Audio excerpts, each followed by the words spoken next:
I was talking to a retired police sergeant in the recent past, and he said that I asked him about defunding the police, what he thought about defunding the police. And he said, and this is why I'm bringing this up, he said, I'm all with it. And it spun my head. I did not expect to hear those words from this person. And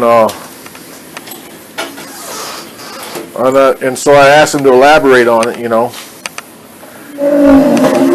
And he says, well,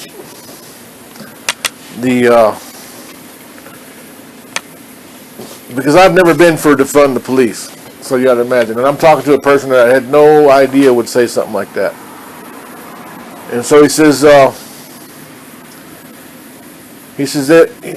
now don't get me wrong, I'm not against law enforcement. And this is a retired police sergeant. He thinks that police officers should be deputized. Now think about that a minute. Deputized. He pointed out that the police chief was appointed by a corrupt politician, and that the sheriff is elected by the people. So now I started, understanding what he was getting at.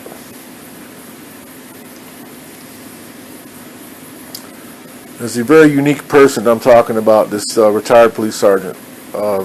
Very intelligent, one of the most intelligent people I've ever met. But anyways,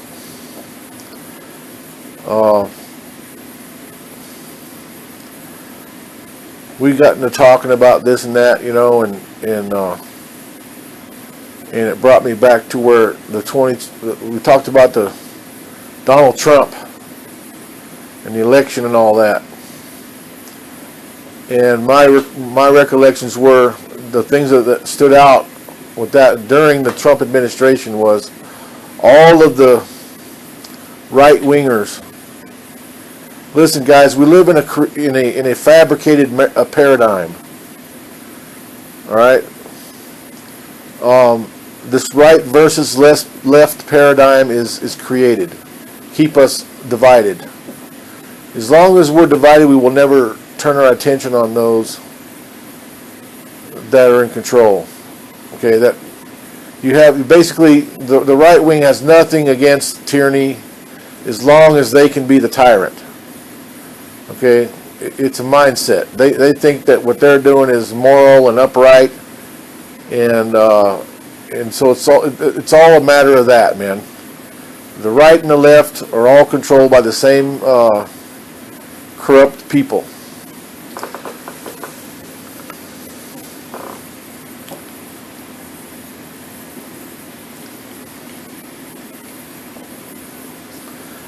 I've been asked for updates a lot, and I'm going to get to that later on. But let's talk about this a minute. These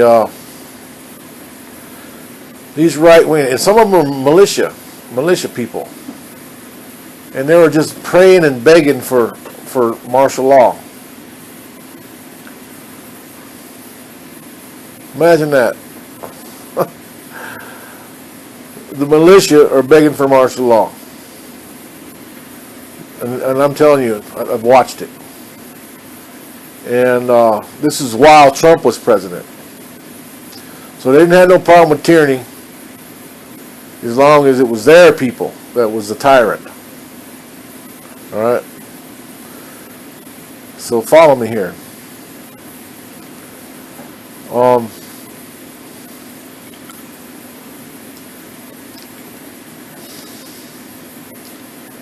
Listen, folks, we're under tyranny.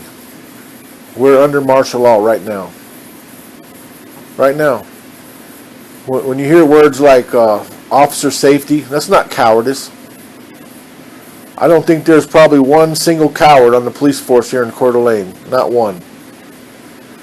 Officer safety is not cowardice. It's martial law. And that's how they bring it in.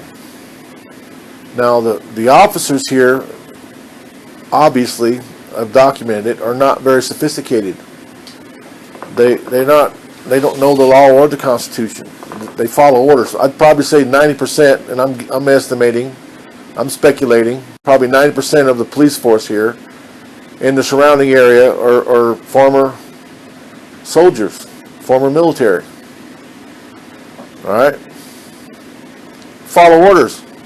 It's what you do. I mean, without hesitation. And that's why they recruit them. Yeah, but the effect is that we, the people, are treated like the Taliban. All right? And they're not sophisticated enough to know that they're being used as bouncers for the establishment. And that's what we're trying to change. I wanted to address the issue of this gap, bridging the gap. I get some comments. Well, why do you say you're bridging? How are you bridging the gap? And I've never heard any of the auditors, and I'd like to give a shout out to all the auditors out there. Thank you for your service. Batusai, of course, the famous, I don't want to say notorious, the famous San Joaquin, Valley Transparency, Amagansett, the boss. See, Amaganssett's smart, man. He realized what was going on, man, and so he started moving around. Because you don't want to crap in your own backyard, you know what I mean? And that's, you got to deal with it. Anyways. Bay Area Transparency, Bay Fam, shout out. Hey, brother, man, we need to talk sometime, man. There's some stuff we got to talk about. But anyways, Jay's Real Cameras, you guys, you patriots out there working. I mean, your folks know what communism is. All right? You guys know it. And thank you for your service. Anybody I left out, all you guys, man, press on and hear me out here. I don't necessarily agree politically with any of these people. All right? I probably don't agree with any of them on anything. But I see what they're doing, and they're doing the right thing. All right? And I'm not going to sit up here and criticize any of their style. You guys are doing what needs to be done. Now, I have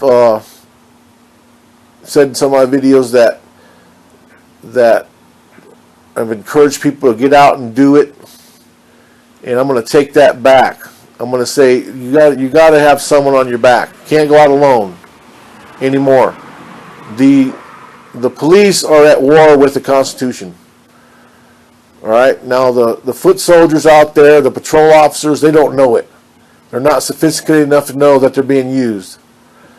But definitely we are at war, and the police are the frontline soldiers of the establishment. And when they figure that out, and that's in bridging the gap, that's what it is trying to get through to those who have sworn an oath that they have not sworn an oath to the chief of police. They have not sworn an oath to the local health district or whatever other government agency there is. They swore their oath to we the people. Okay? Once that's done, and you have to bridge the gap first. In martial arts, bridging the gap is closing the distance between yourself and your partner or your opponent. We say partner because when you spar, that's your partner. You don't want to hurt him. It's your buddy. But bridge the gap, that's what it means to me. Is first you have to close the distance, not in combat. Like I say, it's your partner. You want to make him stronger. Your jujitsu partner, when you roll with your jujitsu partner, you want to make him stronger, and he was going to make you stronger. And that's the way we have to look at it. Okay? This competition mindset has to go. Now, as a man, there's a certain amount of, and as a woman, I'm not trying to be sexist here, but there's a certain amount of competition. I mean, you know, that's just the way it is, man. You want to win. And that's how you make each other stronger. But you have to recognize, if you're a law enforcement officer, that you've sworn your oath to we the people. Now, the media has been able to convince you that we the people want you to trample on the Constitution. It's not true.